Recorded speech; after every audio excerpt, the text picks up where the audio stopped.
Hebreus capítulo número 11 e o verso de número 32. Esperar que os irmãos abram as suas Bíblias.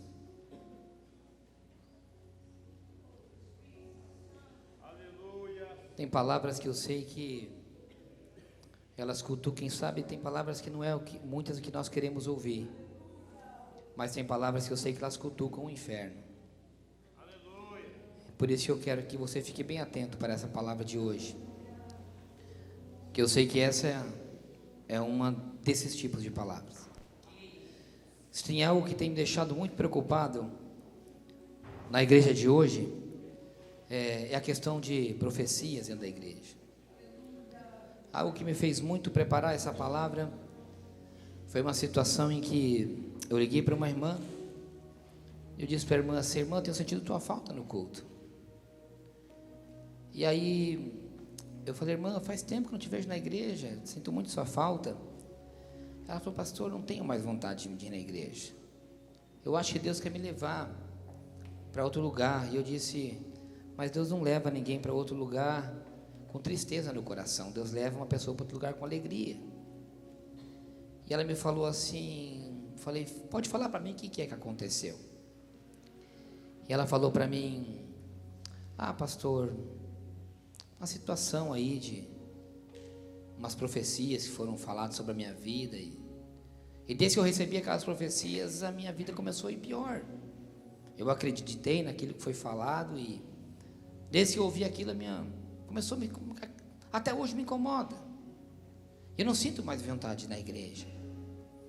Eu falei: mas filha, quantas vezes que eu preguei, que eu falei que a maior profecia é a palavra? Ela falou: sim, pastor, eu vi muitas vezes o senhor falar isso, só que a sua igreja é uma igreja que tem profecia. Eu falei: amém. Uma igreja sem profecia é uma igreja morta, então tem que ter profeta dentro da igreja. Eu entendo que existe uma certa confusão dentro da igreja, até mesmo do que é ser profeta, do que é profecia, de pessoas que se apegam muito em revelações de profecias. Então eu preparei essa palavra. Na verdade, eu queria me preparar mais. Aqui, não sei se a Jô está aqui na igreja, o presbítero Fernando está aqui. Eu vim cedo, que 2 horas eu estava aqui na igreja, de joelhos dobrados, até estava com aquela Bíblia ali lendo. Só que logo depois, em seguida, chegou um rapaz, um amigo meu de Campinas aqui, para ver o negócio, associação. Acabou atrapalhando toda a minha tarde. E nisso ele me falou algo que me entristeceu um pouco nessa tarde. Eu falei: o diabo está querendo tirar o meu foco dessa palavra. E tanto ontem como hoje eu vi a fidelidade de Deus, porque por 2 situações, sem querer, Deus revelou algo muito profundo que estava acontecendo sem a gente saber. Eu glorifiquei a Deus porque eu digo assim: quando uma pessoa paga um preço, quando uma pessoa faz jejum, faz oração, Deus não deixa as coisas escondidas. Não deixa. Mesmo que aquilo entristeça teu coração, Deus não vai deixar que você fique enganado. E para aqueles que já pensam que você consegue enganar a Deus, e as coisas que você faz, ninguém fica sabendo, quando você menos vê, Deus manda um dos seus servos que bate o olho e vai e acaba trazendo tudo à luz. E eu vi a fidelidade de Deus. Me entristeceu por um lado, mas me alegrou por outro, porque foi um sinal que Deus está conosco, que Deus está nesse propósito. Mas acabou acontecendo que realmente a minha tarde ela se foi. Eu acabei chegando em casa, já era quase 5:30 da tarde. Mas eu tenho uma palavra que Deus colocou. Eu li uns textos e eu sei que essa palavra, quem sabe não é o que você quer ouvir, quem sabe não é o final feliz que você queria ouvir, mas é a palavra que eu tenho para essa igreja, e eu sei que no final vai ser bênção, no nome de Jesus, não tenho dúvida disso. Hebreus capítulo número 11 e o verso de número 32, eu vou tentar ser breve, para a gente poder terminar. Diz assim a palavra do Senhor: que mais eu direi? Não tenho tempo para falar de Gideão, Baraque, Sansão, Jefté, Davi, Samuel, e os profetas, os quais pela fé conquistaram reinos, praticaram a justiça, alcançaram o cumprimento das promessas, fecharam a boca de leões, apagaram o poder do fogo e escaparam do fio da espada. Da fraqueza tiraram as forças, tornaram-se poderosos na batalha e puseram em fuga exércitos estrangeiros. Houve mulheres que pela ressurreição tiveram de volta os seus mortos. Uns foram torturados e recusaram ser libertos, para poderem alcançar uma ressurreição superior.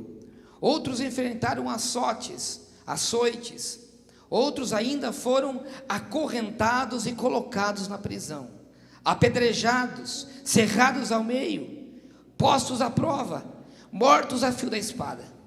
Andaram errantes, vestidos com peles de carneiros e ovelhas, necessitados, dignos deles. Vagaram pelos desertos e montes, pelas cavernas e grutas. Todos estes receberam bom testemunho por meio da fé. No entanto, nenhum deles recebeu o que havia sido prometido. Deus havia planejado algo melhor para nós, para que conosco fôssemos com eles aperfeiçoados. Aleluia. Aleluia.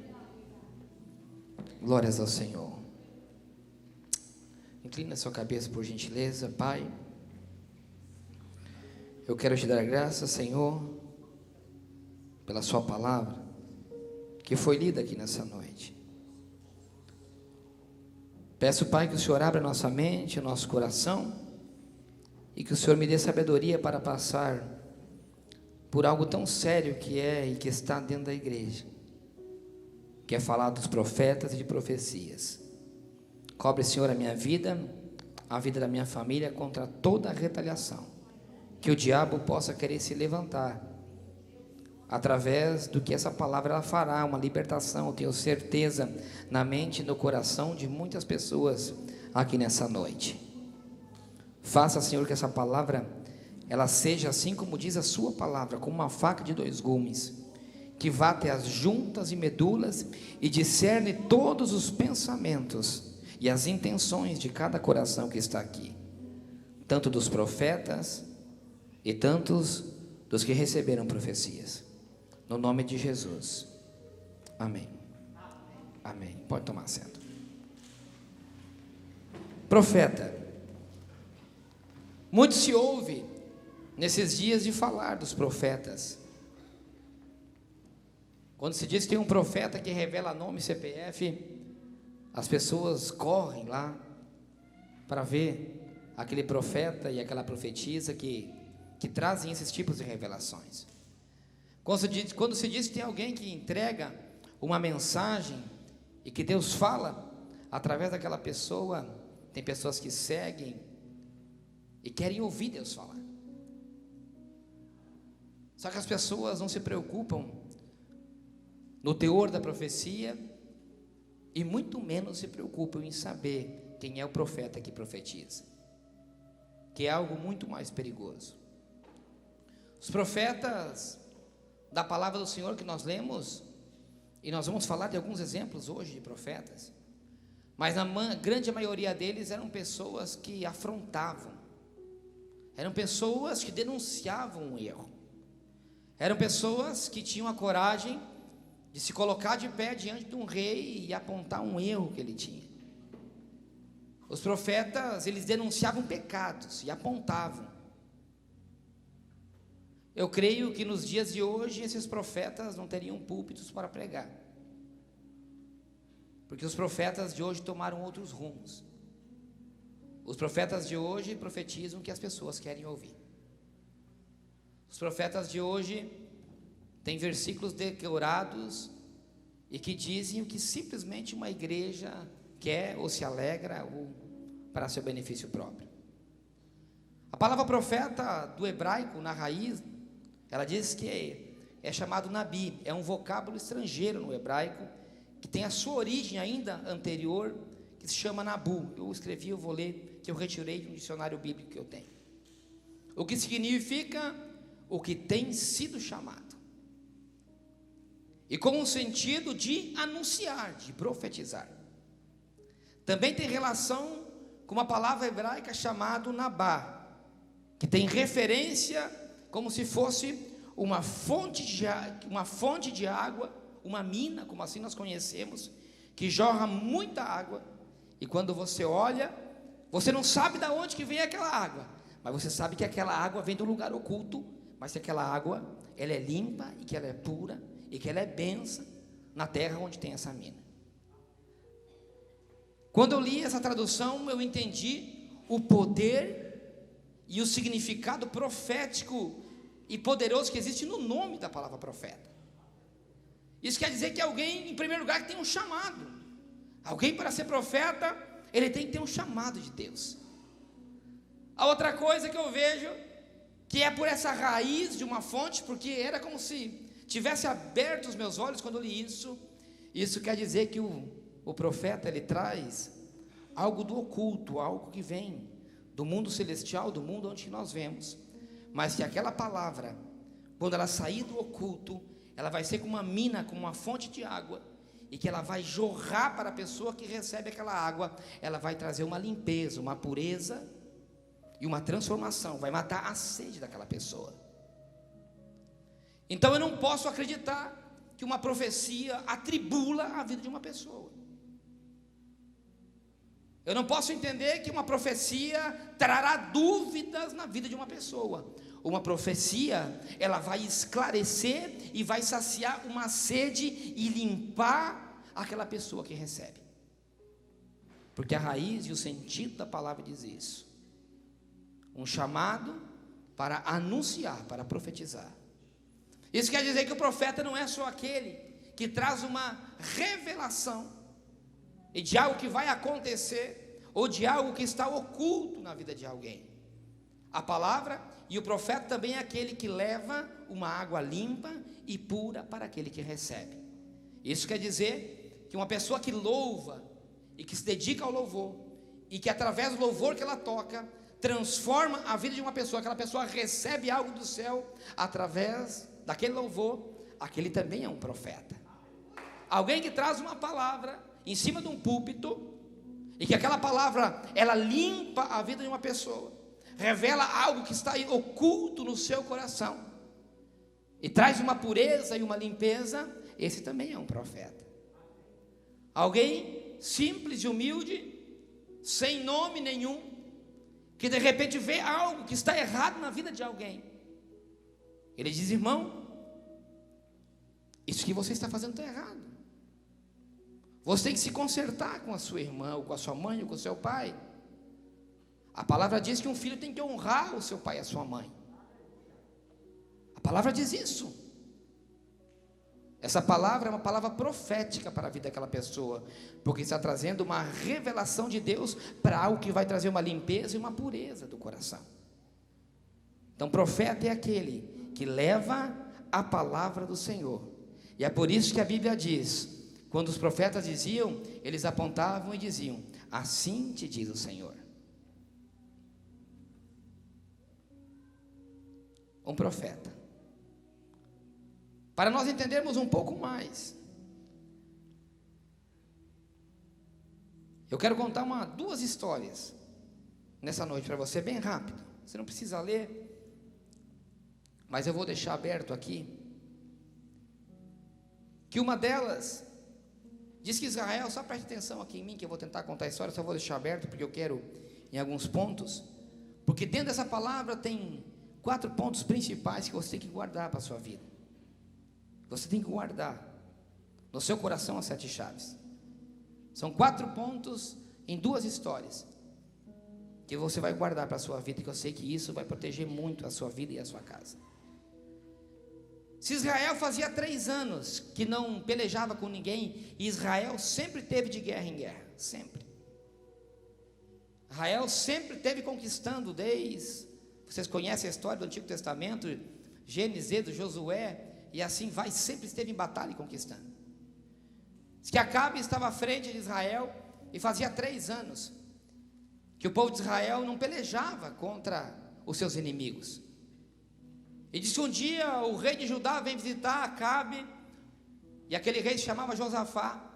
Ele chega, e eu imagino que os dois estavam conversando assim, diz a palavra do Senhor, e diz que Acabe diz para Josafá: Josafá,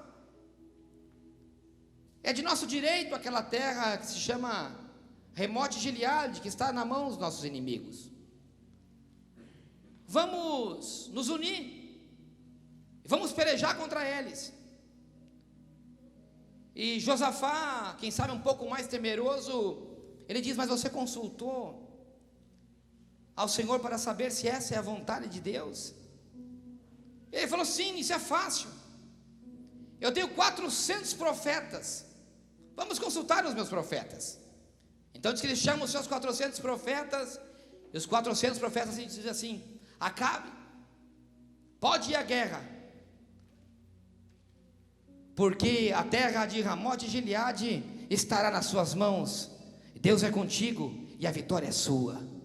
Eu imagino Acabe: oh, aleluia, glória a Deus, Deus é comigo, vamos para essa batalha. Essa era a palavra que eu queria ouvir, o que estava no meu coração também era a vontade de Deus. Mas aí, quem sabe, Josafá olhando aqueles profetas, os 400 que estavam com o seu líder, e tem algo que é muito interessante, meus irmãos, e quando eu vejo isso, eu já fico um pouco desconfiado. Quando eu vejo que um líder, ele deixa de ser um líder e se torna um ídolo e um ditador em cima da vida de alguém, eu já fico preocupado. Pastor, como que se identifica isso? É muito fácil. Você viu o líder da igreja pregar, a maneira que ele fala, os gestos que ele faz, o tom de voz e as palavras que ele usa. E se um dos seus discípulos subirem para pregar, ele fala da mesma forma, ele age do mesmo jeito, e ele tem os mesmos gestos. E eu creio que é muito fácil, e na mente de vocês, eu creio que vocês veem uma igreja que é assim, que é muito conhecida no Brasil, que você não sabe se é o líder que está pregando ou se é o líder da igreja local. Todos praticamente têm a mesma voz e pregam do mesmo jeito, e o foco da mensagem sempre é o mesmo. E disse: 400 profetas disseram, mas Josafá falou assim: olha, mas será que, eu imagino que Josafá olhou aquele monte de profeta, igualzinho ao chefe, e ele falou: aqui não sei não. Mas não tem outro profeta por aqui? Falou: tem. Aqui tem um que chama Micaías, mas esse camarada nunca profetiza o que eu quero ouvir. Parece que o camarada não vai com a minha cara. Toda vez que ele vem profetizar, ele profetiza o que eu não quero ouvir. E disse Josafá: então chama aquele profeta, vamos consultar ele então. Diz que os mensageiros vão e chamam Micaías, e no caminho o mensageiro diz: olha, o negócio é o seguinte, você está sendo chamado para profetizar para o rei, mas olha, você sabe, tem 400 lá que já profetizaram que ele vai ser vitorioso naquela batalha. Então você cuida com o que você vai falar lá. E diz que Micaías entrou no palácio e estava, e para mim até parece um pouco cômico isso que eu vou ler. Diz que estava o rei Josafá e o rei Acabe, os dois no seu trono, e disse 400 dos seus profetas, isso está no capítulo 22, no verso de número 11, 12, escute o que dizia a palavra do Senhor. 11, vou pegar o 10, escute só. Usando os versos reais, o rei de Israel e o rei de Judá, Josafá, estavam sentados em seus tronos, na eira junto à porta de Samaria. E todos os profetas estavam profetizando, em transe diante deles. E Zedequias, filho de Quereã, tinha feito chifres de ferro, e declarou: assim diz o Senhor, com esses chifres tu ferirás aos arameus, até que sejam destruídos. E todos os outros profetas estavam profetizando a mesma coisa, dizendo: ataca Ramote e serás vitorioso. Eu imagino que devia até ser, quem sabe, uma cena cômica. Imagina que eles chegavam até a fazer uma dancinha: serás vitorioso, serás vitorioso, profetizando. Porque 400 profetas falando a mesma coisa ao mesmo tempo, tinha que ser algo combinado. Eu imagino lá o rei: aleluia, aleluia, aleluia, aleluia. E 400, sabe o que é 400 profetas, irmão? Falando a mesma coisa: você será vitorioso, aleluia, aleluia, glória a Deus, aleluia. Essa era a cena, diz a palavra. Aqueles 400 profetizavam o que o rei queria ouvir. Os 400 profetizavam qual era a intenção do coração do rei. Os 400 profetizavam um desejo carnal que ele tinha. Mas diz que de repente chega o dito profeta Micaías. Eu imagino o profeta entrando e vendo os camaradas: você será vitorioso. E Micaías entra, imagina ele entrando e fala assim: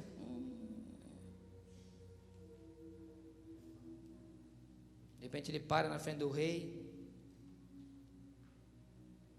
Micaías, o que é que você tem para me dizer? Eu imagino ele, o dedinho dele para trás, coçando, e dizendo assim: assim te diz o Senhor, eu vejo Israel perdido sobre os montes, assim como ovelhas que não têm pastor.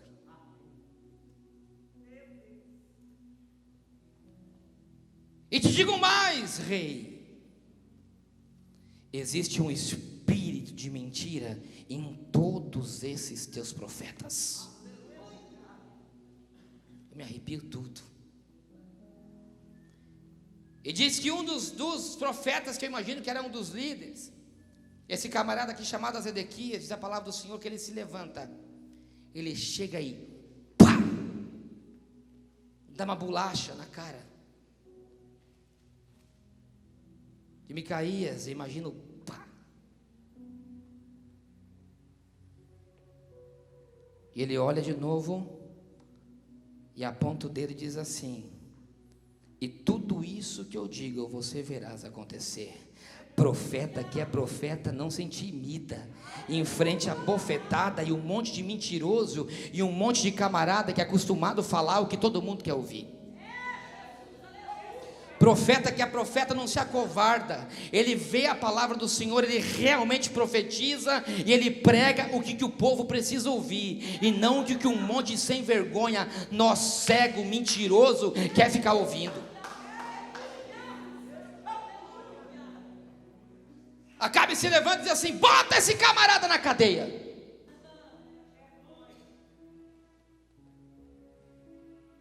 Eu imagino eles levando a Micaías com a cabeça baixa, mas com o coração alegre, dizendo: eu preguei o que eu tinha que pregar, a mim não me importa o que esse povo quer ouvir, o que eu quero é salvação para Israel, eu quero é salvação para as almas, eu quero é vida transformada, eu vou para a cadeia, mas eu vou cumprindo a minha missão.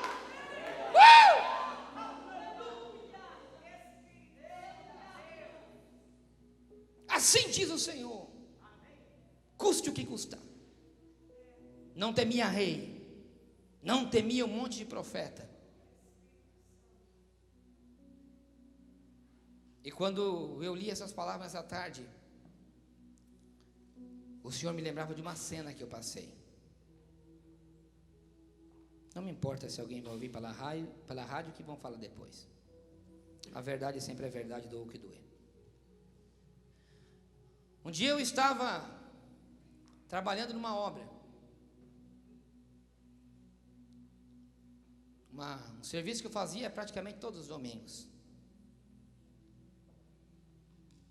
E o Senhor fala assim: o que é que você está fazendo aqui?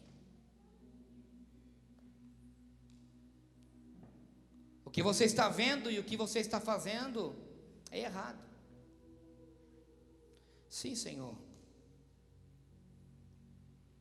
Mas eu simplesmente sou um pequenininho aqui. Aqui tem chefe, aqui tem pessoas mais graduadas.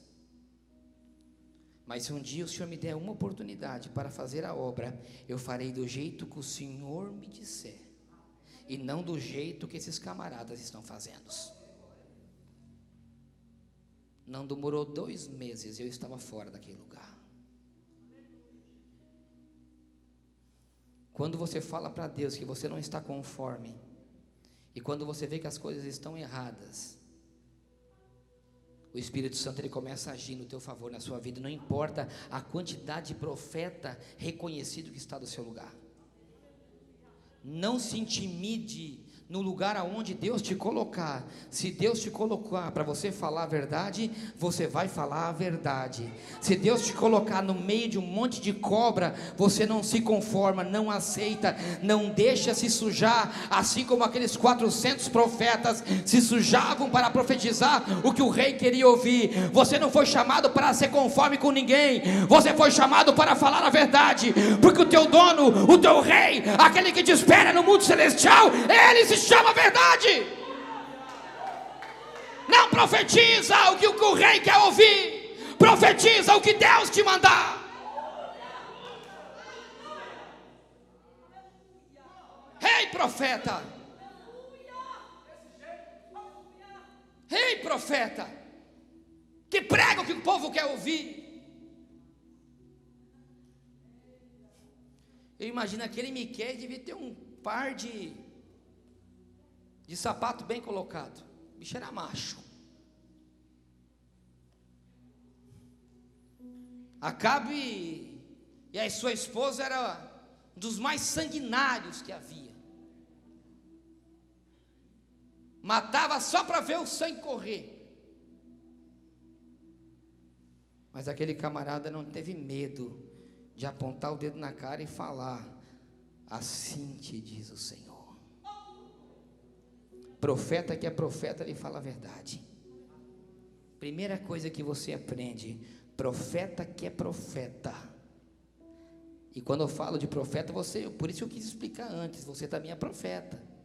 Se você tem chamado, você é profeta.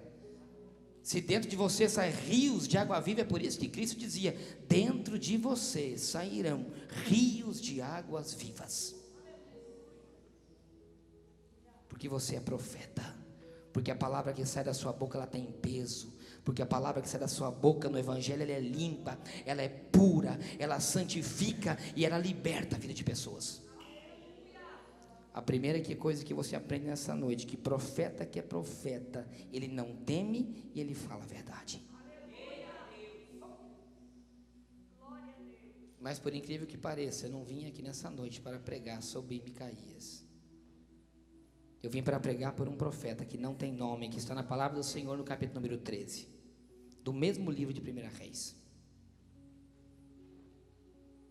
Tinha um profeta que não tinha nome, diz a palavra.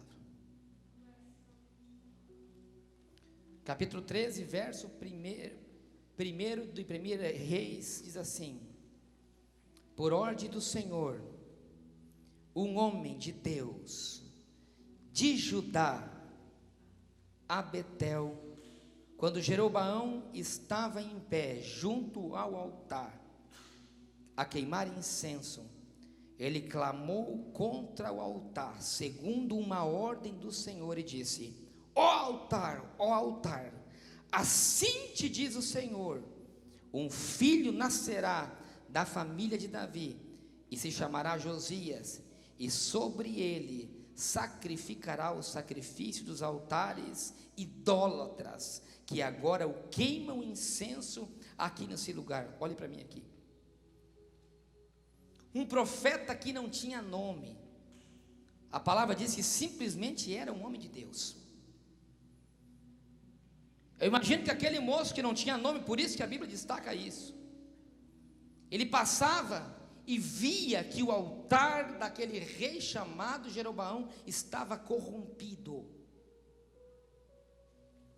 Imagina aquele moço passando, olhando aquele altar, sacrificando incenso que não era de Deus, e o Senhor falou para ele assim: vai ali e profetiza sobre aquele altar, que não é isso que deve ser feito.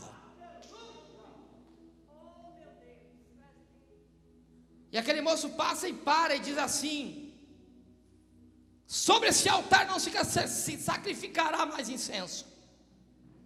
Esse altar está corrompido. Esse púlpito prega a palavra que não é de Deus.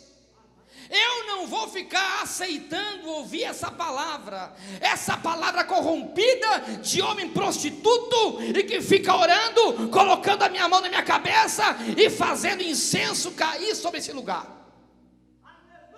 Um profeta sem nome se levanta e diz: esse altar está corrompido. Diz que quando aquele profeta diz isso, o sacerdote e o rei que estavam diz assim: prenda-o. E quando o rei aponta a mão, diz que a mão dele se mirra, ele não consegue mais mexer, e a mão dele fica parada.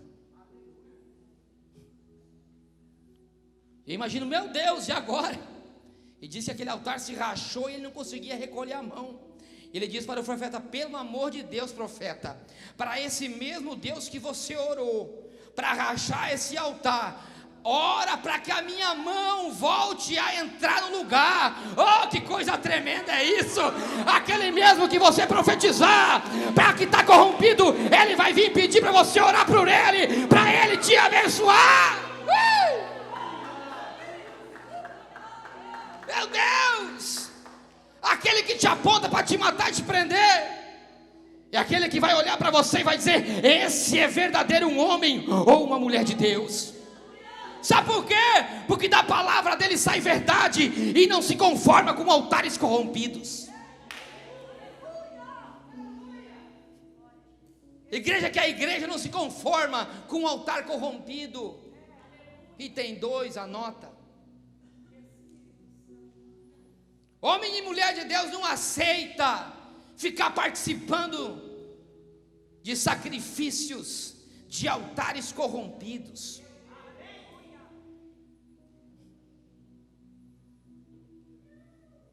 Se aquele moço ora e pede a Deus misericórdia pela mão do rei, ele diz que a mão do rei começa a voltar ao normal.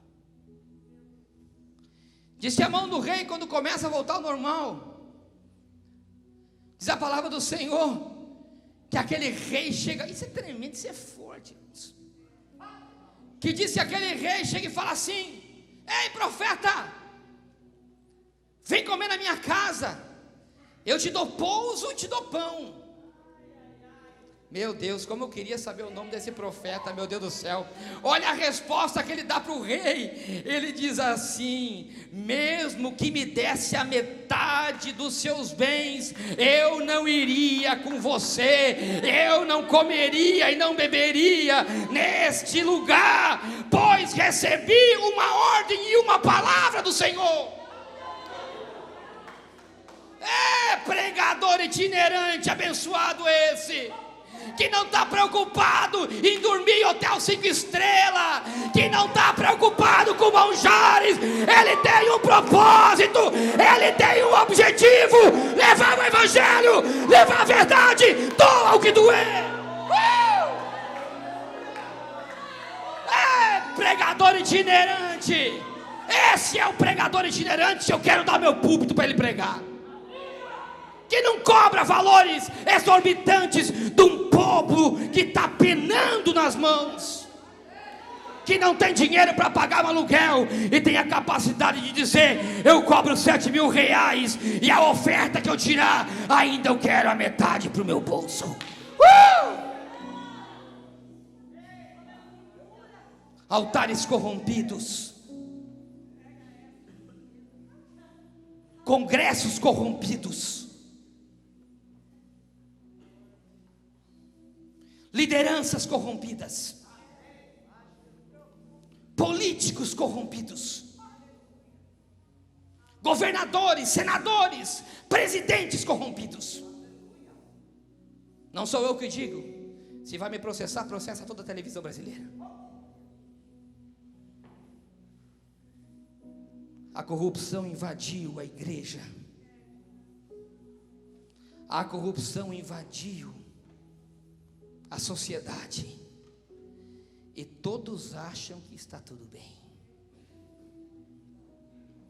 Todos acham, porque 400 estão dizendo que é da vontade do rei, eu também vou profetizar que é da vontade do rei. Mas existe ainda, com certeza, nessa igreja, profetas sem nomes, assim como esse, que estão dispostos a dizer a verdade, que estão dispostos a não sentar na mesa de manjares, de serem convidados para entrar na casa de liderança corrompida, em que a corrupção está em cima dos altares.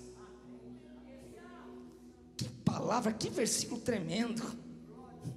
Eu vou ler de novo. Quando eu li isso aqui, evangelista Carlos Alexandre, meu coração falou: meu Deus, como falta homens e mulheres e profetas de Deus para dizer essa palavra, essa frase. Mesmo que você me desse a metade dos seus bens, capítulo 13 de 1 Reis, e o verso de número 8, mesmo que me desse a metade dos seus bens, eu não iria com você. Pode ser um líder renomado, reconhecido, dizer assim: eu com você eu não ando, você é um prostituto, um ladrão de igrejas. Você louvar no meu púlpito? Nunca, porque você é um ator e uma atriz e um cantor gospel, que para vir na igreja estabelece valores. Meu Deus, olha o primeiro versículo que eu li, de Hebreus 11: recebiam açotes, eram cerrados ao meio, eram encarcerados, eram crucificados, mas iam pregar o evangelho aonde eles eram chamados. E não somente aonde eles eram chamados, eles pregavam o evangelho aonde Deus mandava.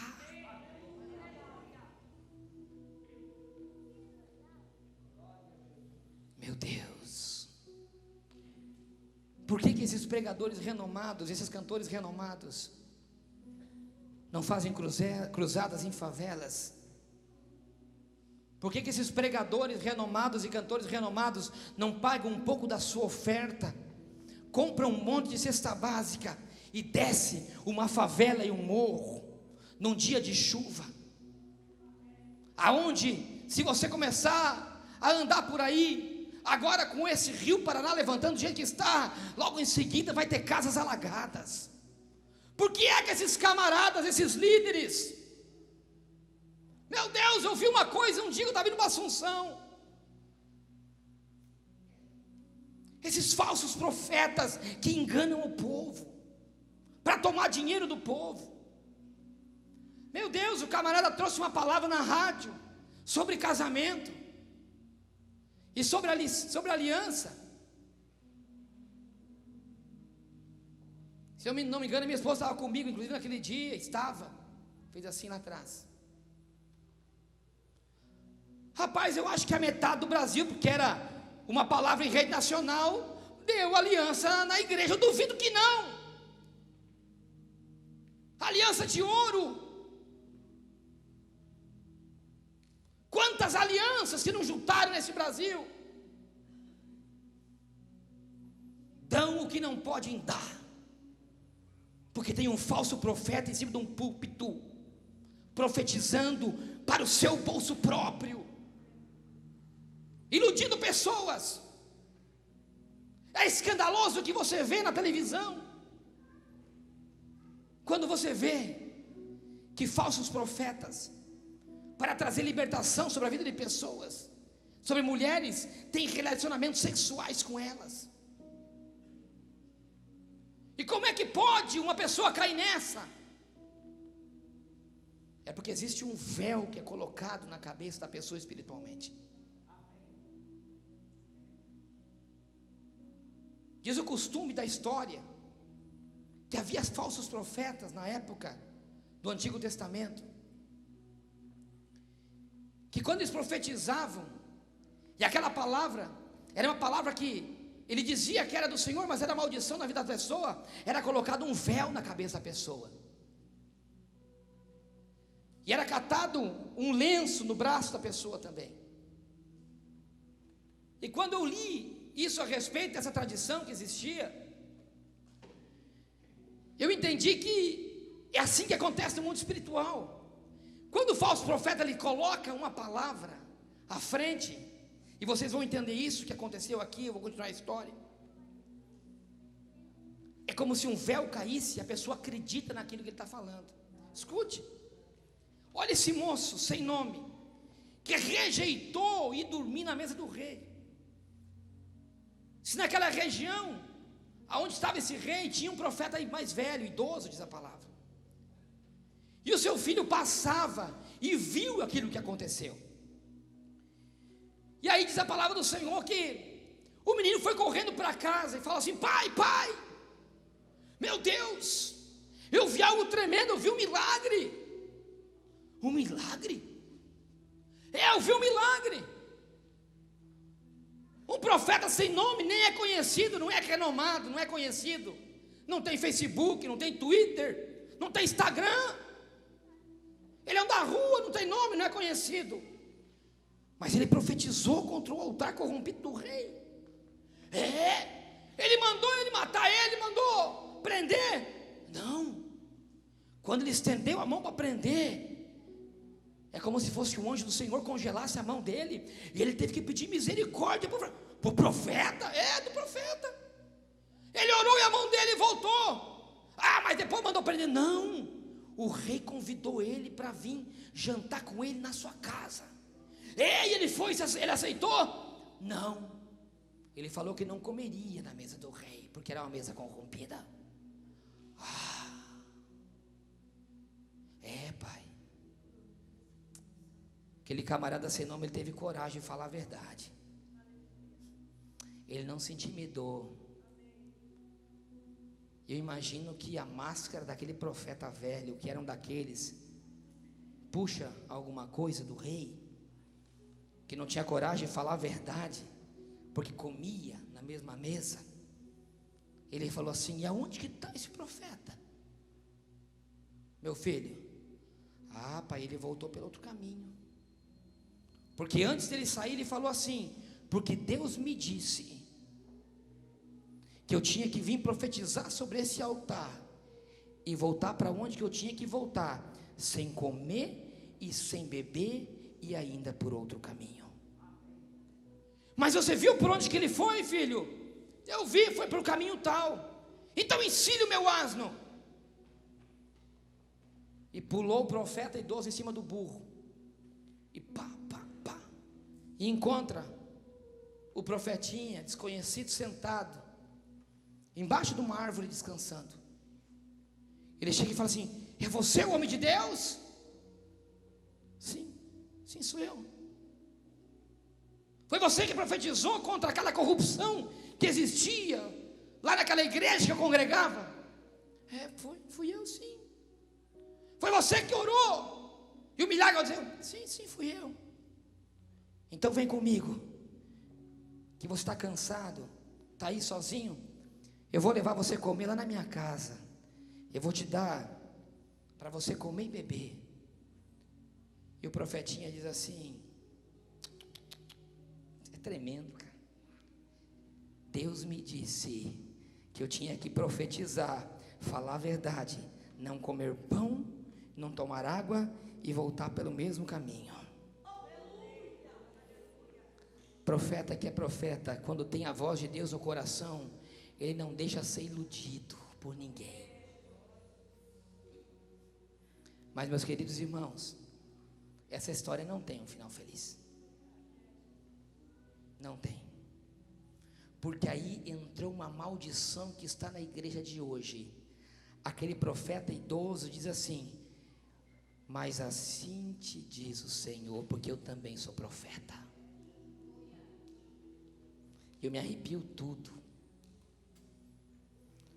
Porque quando um profeta reconhecido e antigo diz assim te diz o Senhor, até um profeta que recém está subindo do banco acredita naquilo que ele fala.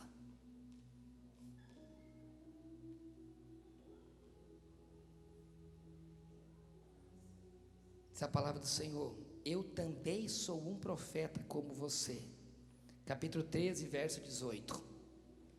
E um anjo, por ordem do Senhor, me disse: faça-o voltar com você para a sua casa, para que coma o pão e beba água. Mas ele estava mentindo. Escute aqui, igreja do Senhor. Tem profeta do profundo, do oculto, do escondido que mente. E aquele pobre profeta acreditou e disse que ele foi para a casa do profeta idoso, o mais velho que tinha mentido para ele, e disse que ele comeu e bebeu e dormiu. E quando ele saiu pelo outro dia de manhã, diz que saiu um leão no caminho e o matou.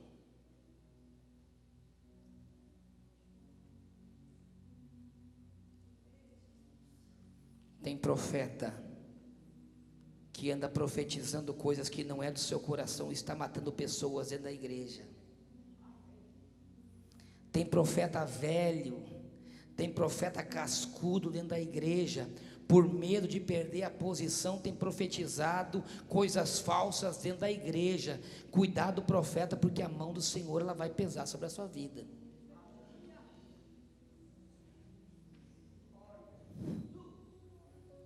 A terceira coisa que eu quero que você aprenda nessa noite: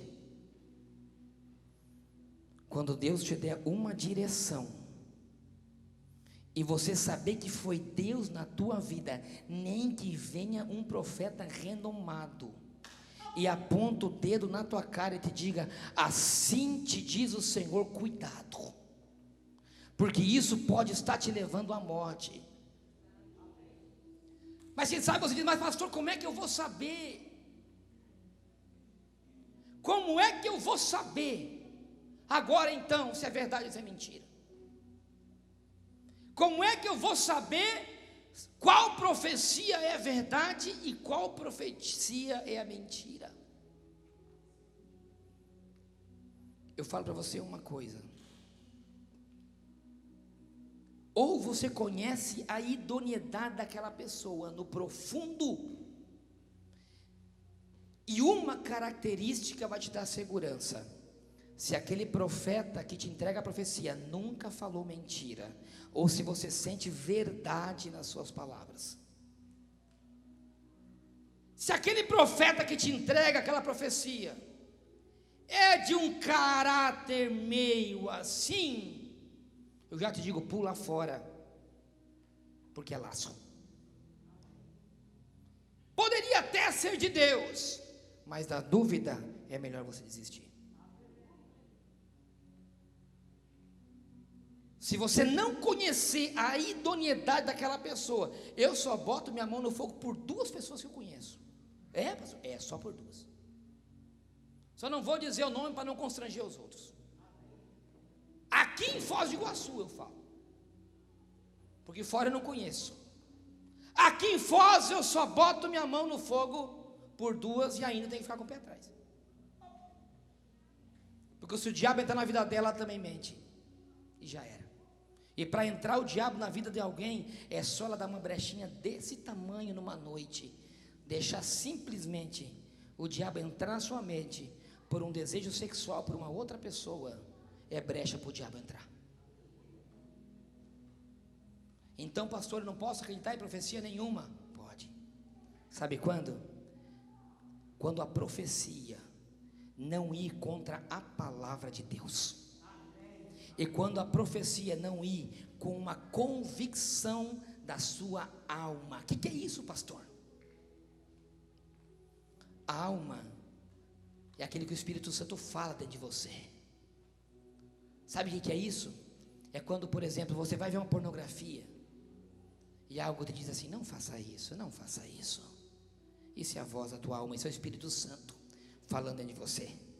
A palavra de Deus ensina que nós somos templo do Espírito Santo, e o Espírito Santo habita em nós. Se ele habita dentro de mim, isso quer dizer que ele pode falar na minha mente e no meu coração. Para todos aqueles que têm Cristo no seu coração, é assim, todos. Se aquela palavra profética que você recebe te coloca dúvida, é como se fosse uma luz vermelha assim, ó. Pem, pem, pem, perigo, pem, pem, pem, perigo, pem, pem, pem. Vocês já sentiram isso? Quando alguém te entrega alguma coisa? Já sentiram assim? Não sei não.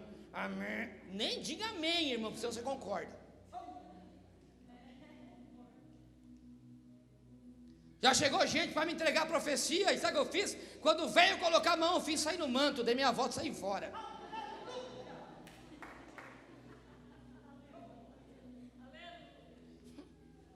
Botar minha mão na minha cabeça? Ah, vai botar, mas demora, hein? Para transferir o demônio que está na vida dele, para minha? Cuidado quando o profeta põe a mão na tua cabeça. Se você não conhecer o caráter daquela pessoa, sabe como é que se conhece o caráter? Com o testemunho de vida dela. Sabe como é que se conhece o testemunho? Pergunta para a empregada que trabalha na casa dele, para os filhos, para o companheiro de trabalho, para o patrão. Aí você conhece quem que é o profeta. Para a esposa. Aí você conhece.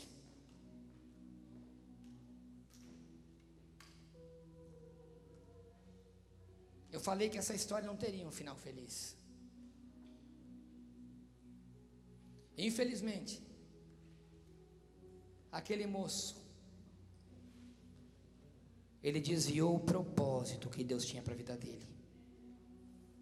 E essa é a última coisa que eu quero que você aprenda nessa noite. Não desvie nunca o foco do propósito que Deus tinha na sua vida. Aquele moço, ele tinha um propósito: de entregar a mensagem profética para limpar aquele altar corrompido, virar suas costas e voltar. Ele não tinha que ter desviado o seu caminho. Por quê? Porque um outro profeta fez ele desviar. Mas a responsabilidade espiritual, ela é individual. Nós não vamos dar conta ao nosso Deus coletivamente. Deus não vai julgar essa igreja porque ela faz parte do ministério de sementes da fé, não. Deus vai julgar a cada um de nós, incluindo eu e você que está aí sentado. Todos nós vamos passar por aquela roleta que só passa um de cada vez. Essa é a porta estreita. E lá vai ter um anjo que vai dizer assim: abre o livro, vê o nome desse camarada. Porque a salvação, meus queridos irmãos, ela é individual. Siga a orientação do teu coração e da palavra do Senhor. Siga a verdade que é a palavra de Deus, que aí Deus vai te honrar. Acredite no que a palavra do Senhor te diz e o que o Espírito Santo testifica no seu coração. E para de correr atrás daqueles que dizem assim te diz o Senhor. Busque você com o teu joelho, que nada vai ficar oculto diante de Deus. Deus vai fazer as coisas se desvendarem na frente dos seus olhos, assim como aconteceu comigo ontem e hoje. Se tem um camarada que não se apega em profecia, sou eu.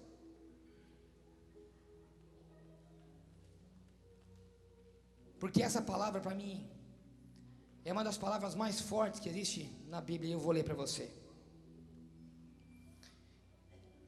Que está no mesmo Hebreus, capítulo número 11. Ora, a fé e a certeza daquilo que se espera, e a prova das coisas que não se vê. Pois foi feito por meio dela que os antigos pereceram pelo seu testemunho. Pela fé, entendemos que o universo foi formado pela palavra de Deus, de modo que aquilo que se vê não foi feito do que é visível. O universo, ele foi feito pelo poder da palavra do Senhor. Tudo foi feito pelo poder da palavra, tudo.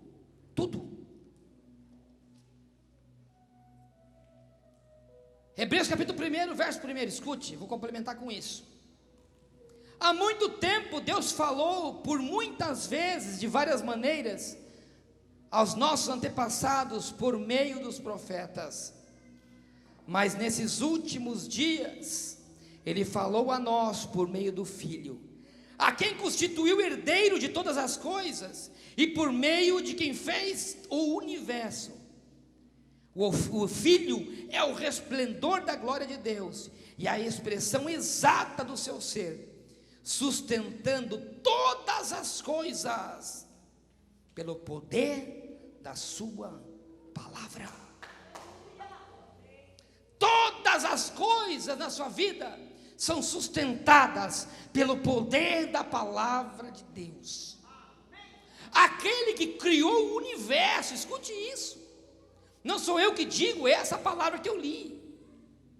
Aquele que sustentou e criou o universo, Ele cria todas as coisas na sua vida pelo poder da profecia, não pelo poder da sua palavra. Pelo poder da sua palavra. A palavra. E João é muito claro no seu primeiro capítulo. Diz que o verbo se fez carne e habitou entre nós. Sabe o que é o verbo?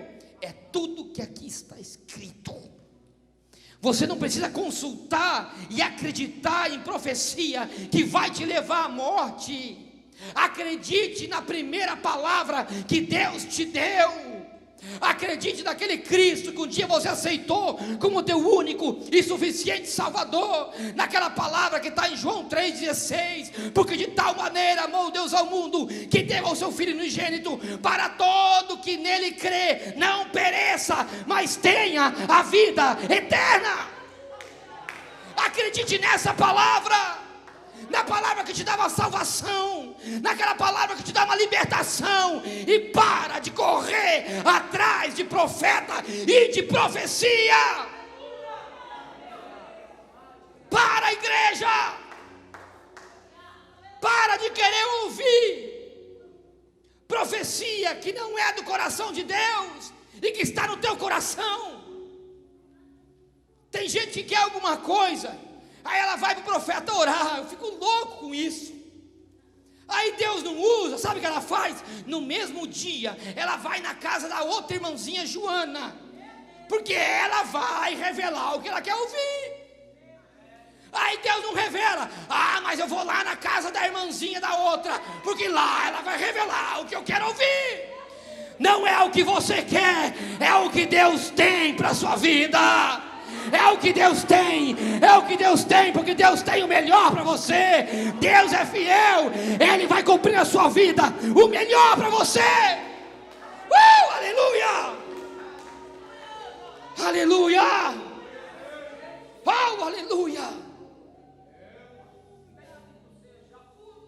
Verdade, compromisso com Deus, palavra. É o que você precisa para a sua vida. Em nome de Jesus, fica de pé.